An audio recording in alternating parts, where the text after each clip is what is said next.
Bine ați venit la un nou vlog, prieteni. Astăzi facem un nou videoclip și vreau să-mi comand o carcasă de telefon. Mie îmi place culoarea galben și am văzut că unii nu se abonează la canalul meu. Vă rog din suflet, din tot suflet, strângem și noi 10 abonați. O să facem vloguri foarte frumoase. Nu știu, o să facem foarte frumoase și o să facem vloguri frumoase tare. Și dacă vreți să vă abonați la canalul meu, să strângem 10 abonați, nu mai mult, 10 abonați, vă rog din suflet. Și da, în toată ziua mă plictisesc, prieteni, uitați-vă câte 10 am pe mine. 1, 2, a 3 și tricou, 3 am pe mine. M-am certat și cu Leo, nu mai vreau să povestesc cu el niciodată. Da. Am adunat și strugurii de pe vie. Uitați-vă.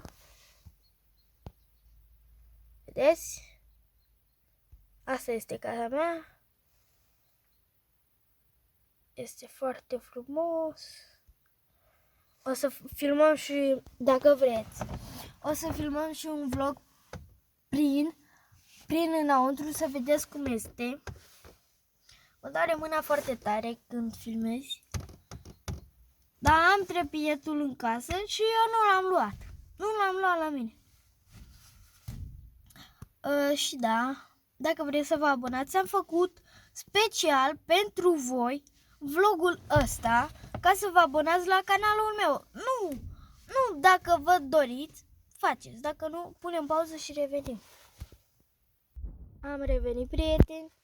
Și dacă vreți să vă abonați la canalul meu, vă rog frumos să strângem și noi 10 abonați. Și câți vrei, like-uri nu contează, like-urile nu contează, doar abonați.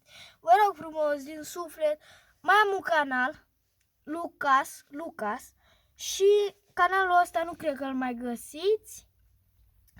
Dar vreau să strângem 10 abonați pe canalul ăsta. Nu mai vă abonați pe canalul ăla nu mai am, dar vă abonați pe ăsta acum.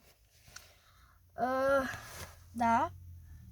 Și cam atâta cu videoclipul pe ziua de azi, prieteni. Și dacă vreți să vă abonați, vă rog din suflet. Pa, pa!